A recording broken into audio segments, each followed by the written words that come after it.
ዛሬ እንግዲህ በሀገራችን የተከሰተውን የማርበርግ ቫይረስ በሽታ አስመልክቶ እንግዲህ ወቅታዊ መግለጫዎችን እንሰጣለን።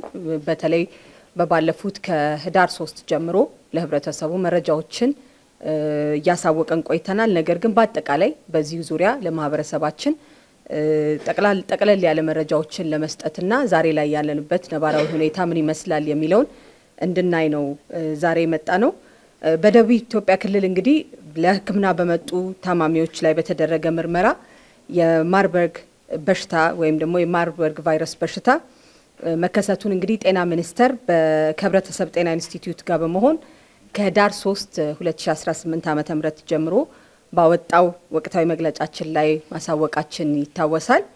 ይህ በሽታ እንግዲህ ስንመለከተው እንደ አውሮፓውያን አቆጣጠር በ1967 በጀርመን ሀገር በማርበርግ ከተማ ነበረ በመጀመሪያ ጊዜ ተከስቶ የነበረው። አህጉራችንንና ሌሎች ሀገሮችን ጨምሮ በአገር አቀፍና በዓለም አቀፍ ደረጃ ስንመለከት በአህጉር አቀፍና በዓለም አቀፍ ስንመለከት ወደ 12 ሀገሮች ያህል ላይ እንደታየ ይታያል። መረጃዎች በተለያዩ ቦታዎች የተለያዩ ቢሆኑም የቅርብ ጊዜዎቹን ነው በደንብ በግልጽ መናገር የሚቻለው። እንግዲህ ስንመለከት በአብዛኞቹ ሀገሮች ወደ አፍሪካዎቹ ሆነው ነገር ግን የመጀመሪያ ከታየበት አገርና በሽታውን ስያሜ ካገኘበት ከጀርመን ሀገር ከማርበርግ ከተማ አንስቶ አሁን እንግዲህ በአህጉራችን ራሱ በቅርብ ጊዜዎች ይህ ወረርሽኝ ተከስቶ ነበር ማለት ነው። ያን ስንመለከት የቅርብ ጊዜዎችን በተለይ ከኮቪድ በኋላ ያሉትን ከተመለከትናቸው በአውሮፓውያን አቆጣጠር በ2022 በጋና በኢኳቶሪያል ጊኒ በ2023 እንዲሁም ደግሞ ታንዛኒያ በ2023 እና በ2025 በቅርብ ጊዜ በተለይ የ2025 ይሄ የአውሮፓውያኖቹ አቆጣጠር በጀመረ በመጀመሪያዎቹ ወራት አካባቢ ላይ ታንዛኒያ ለሁለተኛ ጊዜ ነበራት። በጣም በብዙዎቻችን ድረስ ደግሞ የሚታወቀው በ2024 በባለፈው አመት በሩዋንዳ የነበረው ወረርሽኝ ብዙዎች እናስታውሰዋለን ማለት ነው። በሀገራችን እንግዲህ የመጀመሪያው የዚህ የማርበርግ በሽታ ታማሚ ከተረጋገጠበት ቀን ጀምሮ ያ ማለት እስከ ከህዳር 3 ዛሬ እስከ ህዳር 8 ማለት ነው። ይህንን ቀን በአጠቃላይ ከተመለከትን በመጀመሪያዎቹ መረጃዎቹ ከደረሱን ጀምሮ 17 ሳምፕሎችን ወስደን ወይም ደግሞ የላብራቶሪ ናሙናዎችን ወስደን መርምረናል።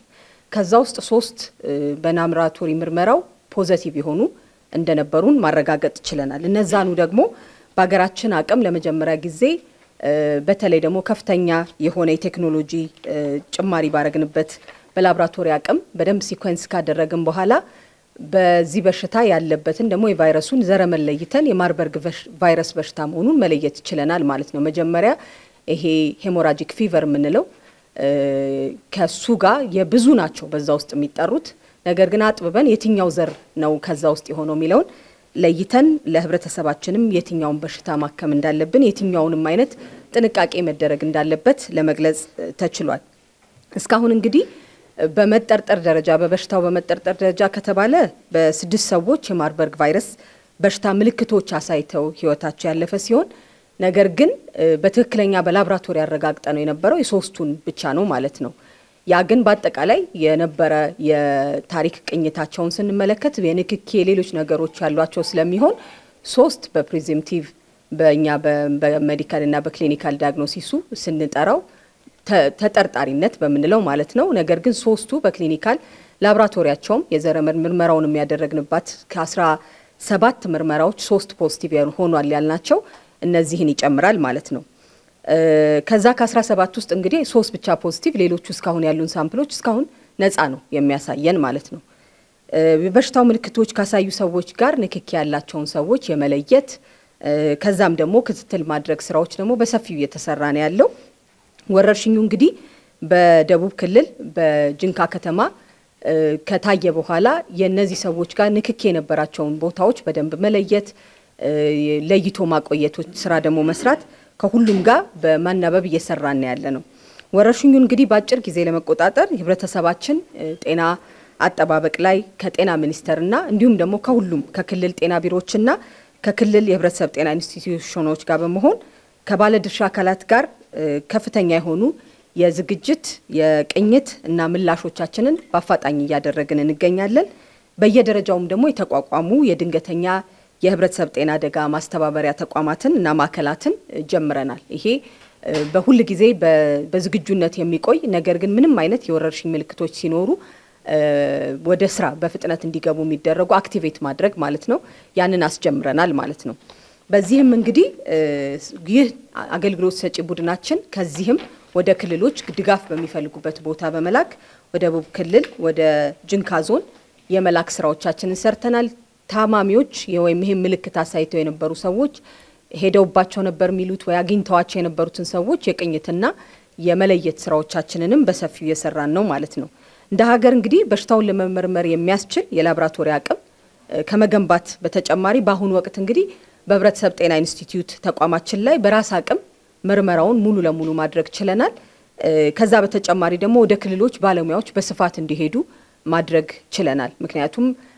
ይህ እንግዲህ የሚሰራው የላብራቶሪ ደረጃው ራሱ ከፍተኛ በሆነ የላብራቶሪ ደረጃ ነው የሚደረገው ከዚህ በተጨማሪ ደግሞ ዛሬ ለኛ ብቻ ሳይሆን ለሌሎችም መሆን የሚችል የላብራቶሪ አቅምን አጎልብተንበታል ማለት ነው የላብራቶሪ ደረጃዎች ስላሉት ስንገልጽ የመጀመሪያው በፒሲአር ይሰራል ከዛ ደግሞ ሲኩዌንሲንግ ምንለው ዘረመል የመለየት ስራውም ደግሞ በሁለቱም ተመሳሳይ ነው ያገኘነው አሁን ማለት ነው ያንን ማውጣት ችለናል ማለት ነው ወደፊትም እንግዲህ ምንም አይነት በተለይ ደግሞ የላብራቶሪ ግብአቶች ላይ ክፍተት እንዳይመጣ ከአጋር ድርጅቶች ከሁሉም ጋር በመሆን ቶሎ ብለን እነዚህ ወደ ሀገር ውስጥ እንዲገቡ ከዛም በተጨማሪ ደግሞ የምርመራ ማድረግ የምንችልባቸው ኪቶች እንዲዳረሱ ማድረግ ተችሏል ማለት ነው ይህንን እንግዲህ በምንመለከትበት ጊዜ በሽታው በተከሰተባቸው ቦታዎች ላይ የለይቶ ማቆያ ቦታዎችና የለይቶ ማከሚያ ቦታዎችን ማደራጀት ማቋቋም አስፈላጊ ስለነበር በክልሎች በተለይ በሽታው ቢከሰት እንኳን ምናልባት ቢከሰት እንኳን በየትኛው ቦታ ላይ ዝግጅት እንዲያደርጉ አለርት አድርገናል ማለት ነው ይህ እንግዲህ ተቋማት የሚያስፈልጋቸውን የሕክምና ግብአት ማሟላት ቁሳቁሶችን ማሟላት የመድኃኒትና የቁሳቁስ አቅርቦታችንን ያለበትን ደረጃ ምርመራ ማድረግ እነዚህን ሁሉ አጠናቀናል አሁን ባለንበት ደረጃ ላይ ማለት ነው ያንንም ደግሞ ወደ ታች በተለይ ደግሞ ወረርሽኙ ታይቶበታል ወደሚባልበት ቦታ ላይ የማዳረስ ስራዎቻችንን በሰፊው እየሰራን ያለ ነው ይሄንንም ደግሞ የበለጠ አጠናክረን እንሰራለን በተለይ ተቋሞቻችንን ባለሙያዎቻችንን ከመጠበቅና ህብረተሰባችን ጤና ከመሸፈን አንፃር ማለት ነው በተለይ ህብረተሰቡ ስለ በሽታው ያለውን ግንዛቤ ስለ ወረርሽኙም ያለው ግንዛቤ ከመጨመር አንፃር በተለይ ሚዲያዎችም ሁሉም በዚህ ውስጥ አንድ ላይ እየሰራን ያለ ነው ግን የበለጠ ተጠናክሮ መቀጠል ይኖርበታል ይህንን ወረርሽኝ ከሌሎች ወረርሽኞች የሚለየው ምንድነው ካልን እንግዲህ በንክኪ የሚተላለፍ ነው አብዛኛው ነገሩ በተለይ የበሽታ ምልክቱን ያሳዩ ሰዎች በሚኖሩበት ጊዜ ከነሱ የሚኖሩ ፈሳሾች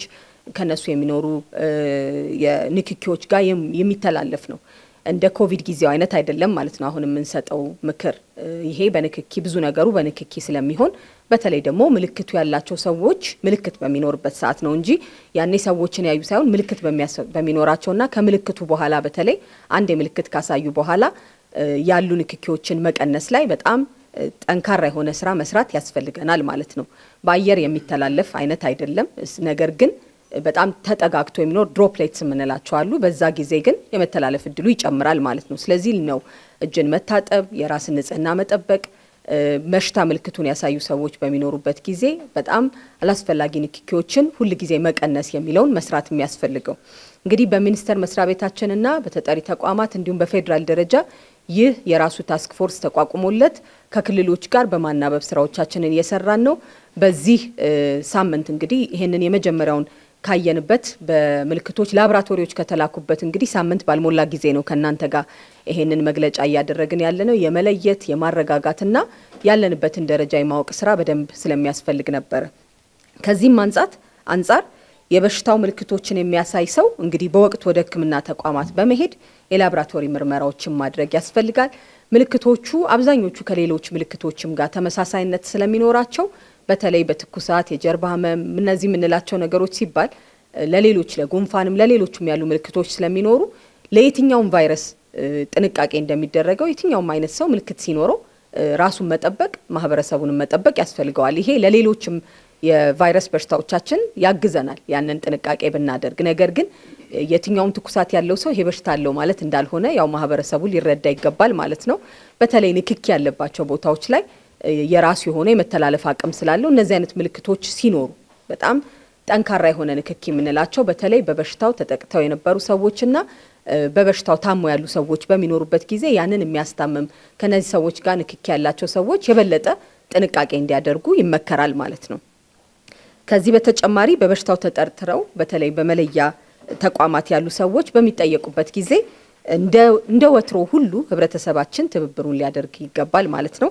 እስካሁንም ባለው ህብረተሰባችን እንግዲህ አሁን ባልኳችሁ ቁጥር መሰረት ብዙ ሰው ራሱ ይሄ ምልክት ሊኖረኝ ይችላል እነዚህን ሰዎች በዚህ አጋጣሚ አግኝቼ ሊሆን ይችላል እያለ ነው እንደውም ራሱ ለኛ እያሳወቀን ያለው ይሄንን አይነት ስራዎቻችንን አጠናክረን ከሰራን በእርግጠኝነት ባለበት ቦታ የማቆም አቅማችንን እንጨምራለን ማለት ነው። ህብረተሰቡ ይሄ ተባባሪነቱ እንዲቀጥል ሁሉም ተቋማት ማህበረሰቡ በተለይ የሃይማኖት ተቋማት ሁሉም በዚህ ሊተባበሩን ይገባል ማለት ነው። እስካሁን ያለውም ትብብር ትልቅና ጠንካራ ስለሆነ በራሴም በጤና ሚኒስቴርም ስም እጅግ አድርጌ ማመስገን ፈልጋለሁኝ።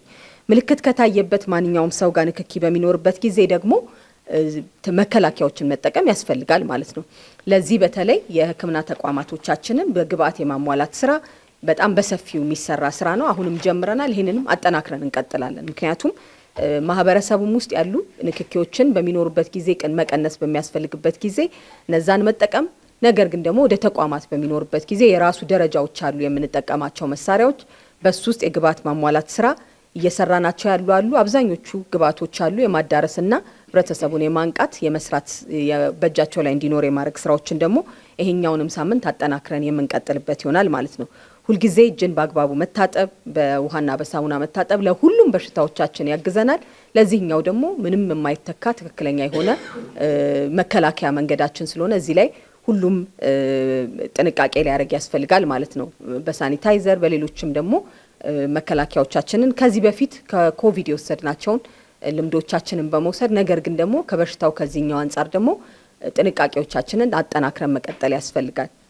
በበሽታው ተጠርጥረው ህይወታቸው ያለፉ ሰዎች በሚኖርበት ጊዜ ቀብር ስነ ስርዓታቸውን በተለይ ደግሞ ከኢትዮጵያ ህብረተሰብ ጤና ኢንስቲትዩሽን ከሚያወጣው መመሪያና በእኛ ከጤና ሚኒስቴር የሚሰጡ መረጃዎችን በመያዝ ዛሬም በዚህ ሰዓት የጤና ባለሙያዎቻችንን በተለይ የሆስፒታል ኃላፊዎችን እያሰለጠንን ነው። በዚህ ሰዓት አሁን ራሱ በወይነመረብ እየሰለጠኑ ነው ያሉት። ምንድነው የሚደረገው የኬዝ ማኔጅመንቶቻችን እንዴት ይደረጋሉ የሚለው ይህን ደግሞ አጠናክረን እስከታች እናወርዳለን። ማህበረሰብ ውስጥም ደግሞ ማነቃቃት ማሳወቅ ያስፈልጋል ማለት ነው። ከዚህም አንፃር ይህንን በሱ መሰረት በመናወጣው መመሪያ መሰረት በጥንቃቄ ማከናወን ያስፈልጋል ማለት ነው። በዚህ ሰዓት በህክምና መለያ ቦታ ውስጥ ሆኖ በዚህ ቫይረስ ተይዞ ያለ ሰው የለንም። ምልክቶች ያላቸውን የላብራቶሪ ምርመራዎችን እያሰባሰብን አሁንም እያደረግን ያለው ለህብረተሰቡ እያሳወቀን እንቀጥላለን። ተጠርጣሪዎች የነበሩ ወይም ምልክት ኖሯቸው ንክኪ ሊኖራቸው ይችላል ያልናቸውን ሰዎች ቀደም እንዳልኩት 17 ሰዎች መርምረናል። እስካሁን ባለው ምልክት ኖሯቸው ህክምና ባደረግናቸው ሰዎች ውስጥ እስካሁን ባለው ኔጌቲቭ ወይም ደግሞ ቫይረሱ በሰውነታቸው ውስጥ እንዳልተገኘ ነው የሚያሳየው። ያ ማለት ግን ሳንዘናጋ አሁንም ቢሆን ተጠናክሮ ክትትላችን መቀጠል አለበት። የመከላከል ስራዎቻችን መቀጠል አለባቸው ማለት ነው። በተለይ ደግሞ መረጃ ላይ አሁንም ቢሆን ከጤና ሚኒስቴር ከህብረተሰብ ጤና ኢንስቲትዩሽናችን እንዲሁም ደግሞ ከኛ ከወጡ በኋላ እናንተ የምታስተላልፏቸው መረጃዎች ህብረተሰቡ በደንብ በጥንቃቄ መከታተልና ያንን መተግበር ይኖርበታል ማለት ነው። በህብረተሰብ ጤና ኢንስቲትዩሽንና በጤና ሚኒስቴር የሚሰጡ መረጃዎችን ቶሎ በማድረስም የሚዲያ አካላት በዚህ ላይ የምትሰሩት ያላችሁ ሚና ከፍተኛ ስለሆነ የተጠናክሮ እንዲቀጥል በዚሁ አጋጣሚ ጥሬን በድጋሚ አቀርባለሁ ማለት ነው። እንግዲህ ማንኛውም ጤና ተቋማችን በተለይ ደግሞ ልየታ ትኩረት የሚሰጥባቸው ክፍሎች በሚኖሩበት ጊዜ የማርበርግ ቫይረስ በሽታ መለየት የሚቻልበትን አቅም ለመደገፍ ዛሬ በተለይ ወደ ደቡብ ኢትዮጵያ ወደ ጅንካ የሚሄድ ሞባይል ላብራቶሪያችንን እዚህ ድረስ ራሱ መምጣት ስለማያስፈልገው በሚል ተጨማሪ ድጋፍ እንዲሆነን ታች በሚሄድበት ሁኔታ ለመጀመሪያ ጊዜ ነው እንደዚህ አይነት ትልቅ ለሞባይል ላብራቶሪ በዚህ ደረጃ ሲኳንስ ማድረግ የምንችልበትን እንዳገር ያወረድን ነው። አሁን ጉዞ ጀምሯል ማለት ነው። ሞባይል ላብራቶሪያችን ይሄ ተቋምን የሚያክል የሚሆን ማለት ነው። ሲኳንሲንግ ካልሆነ በስተቀር ምርመራዎችን በዛ ደረጃ በጥንቃቄ ህብረተሰቡንም በሚጠብቅ ባለሙያዎቻችንንም በሚጠብቅ ደግሞ ውጤቶችን ቶሎ ማወቅ የምንችልበት እንዲሆን ተንቀሳቃሽ ለሞባይል የሚባለውን ማለት ነው ላብራቶሪያችንን ወደዛ ወደ ክልሉ እየላክን ያለንበት ላይ ነው ያለነው ዛሬ ማለት ነው። እንግዲህ በበሽታ ምልክቶቹ በሚታዩበት ጊዜ እንደ ወትሮ በአቅራቢያ የሚገኙ የጤና ተቋማት ጋር ሪፖርት ማድረግ በ8335 እና በ952 ነፃ የስልክ ጥሪ ደግሞ መረጃዎችን መውሰድ ይቻላል። በዚህ ተባብረን ከሰራን በእርግጠኝነት ከፈጣሪ ጋር ይሄንን በጊዜ መቆጣጠር የምንችልበት አቅም እንደሚኖር ይሰማኛል። ከዚህ በተጨማሪም ደግሞ ከዚህ በፊት የነበሩን ስራዎች ህብረተሰቡ ተባብሮ አንድ ላይ መስራት ያስፈልገናል ማለት ነው። እንደ በዚህ አጋጣሚ በተለይ በፊት ለፊት ሆናችሁ ህብረተሰባችንን የምታገለግሉ የጤና ባለሙያዎቻችንን በሙሉ ከልብ አድርጌ ማመስገን ፈልጋለሁኝ። ምክንያቱም በዚህ ሰዓት ብቻ አይደለም በሁሉም በማህበረሰባችን በሚፈልግበት ጊዜ በሙሉ ሁሌ እንደየትኛውም ዘብ ከፊት በመሆን ህብረተሰባችንን እያገለገላችሁ ያላችሁ የጤና ባለሙያዎቻችን በራሴም በጤና ሚኒስቴርም ስም ግን በጣም ከፍተኛ በሆነው ደግሞ በሚገለገለው ህብረተሰብ ስም ያመሰገንኩኝ አሁንም ቢሆን ለነሱ የሚያስፈልጉ ተጨማሪ መከላከያ ቁሶች ሌሎች ነገሮች የማሟላት ስራ ከክልሎችና ከሁሉም ባለድርሻ አካላት ጋር ተናበን የምንተገብር ይሆናል። ለዚህ በሽታ መድኃኒት ምን አለው ተብሎ ከተባለ የመጀመሪያው መድኃኒቱ መከላከል ነው። ስለዚህ መከላከል ላይ አተኩረን እንሰራለን ማለት ነው። ሁለተኛው ነገር ደግሞ የሚሆነው በሽታ ምልክቶች በሚኖሩበት ጊዜ በተለይ ደግሞ እንደ ትውከት እንደ ማስቀመጥ እንደዚህ አይነት ነገሮች በሚኖሩበት ጊዜ የውሃን በውሃ መተካት አስፈላጊ ስለሚሆን እነዛ አይነት ነገሮች የሰፖርቲቭ ህክምናዎች ምንላቸው አሉ። የትኛውም አይነት እንደ በሽታው ምልክት አይነት አንጻር የሚሆኑ መድኃኒትና ህክምናዎች ይደረጋሉ ማለት ነው። ይህም አንዱ ህክምናው ይሆናል። ሌላኛው እንግዲህ በዓለም አቀፍ ደረጃ ይሄ ነው መድኃኒቱ ተብሎ የተቀመጠ ነገር ለዚህ ቫይረስ በሽታ ባይኖረውም በሙከራ ላይ ያሉና ሌሎች ሀገሮች የሞከሯቸውንም ደግሞ በእኛ ሀገር ማምጣት የሚቻልበትን ሁኔታ ጀምረናል። ከባለድርሻ አካላቶችም ጋር ስራዎች ጀምረናል። ግን በአገር አቀፍ በዓለም አቀፍ ደረጃ የዚህ በሽታ መድኃኒቱ ይሄ ነው ተብሎ በዚህ ሰዓት የተቀመጠ ነገር የለውም። የክትባት የመድኃኒት የሌሎች መከላከያ ነገሮችም ከዚህ በፊት የተሞከሩትን እንዴት አድርገን ህብረተሰባችን ጋር ማድረስ እንችላለን የሚለውን ግን በተዋረድ ስራዎቻችንን ጀምረናል። ከባለድርሻ አካላቶችም ጋር በዚህ ላይ እየሰራን ያለንበት ነገር አለ። ለህብረተሰባችን ምናመጣ ይሆናል። ግን በዚህ ሰዓት እጃችን ላይ ያለ ዓለም የሚያውቀው የዚህ በሽታ መድኃኒት የሚባል የለውም። መከላከሉ ላይ አተኩረንና ምልክቶች ሲኖሩ ቶሎ ህክምና በመውሰድ ነው የምናክመው ማለት ነው።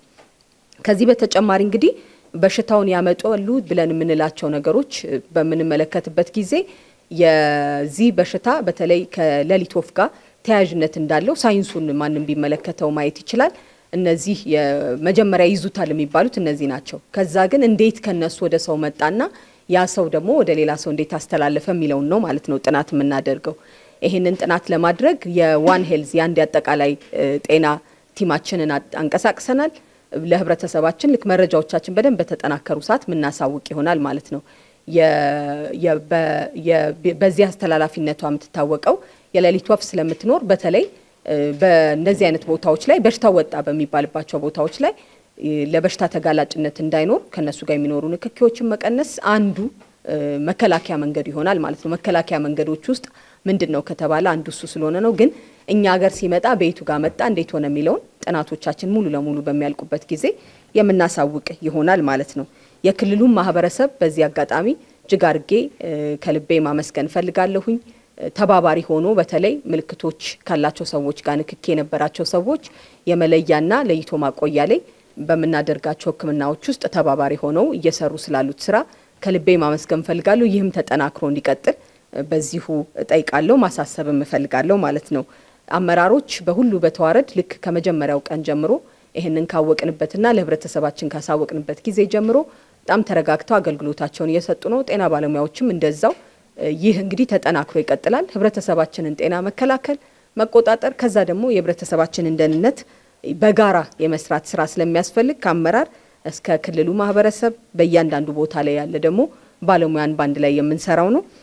ህብረተሰብን በማሳወቅና በማንቃት ላይ ደግሞ ሚዲያና ሁሉም ባለድርሻ አካላት ትክክለኛ የሆነ መረጃ በመስጠት እስካሁን ባለው ያለው ትብብራችሁን ያመሰገንን ከዚህም በኋላ ባለው ህብረተሰባችንን በሚገባውና ትክክለኛ በሆነ ቋንቋ በሁሉም ቦታ ላይ ከላይ የሚወጡ መረጃዎችን እንድታደርሱ በዚሁ ጥሬን ማስተላለፍ ፈልጋለሁኝ። እጅግ አድርጌ አመሰግናለሁ።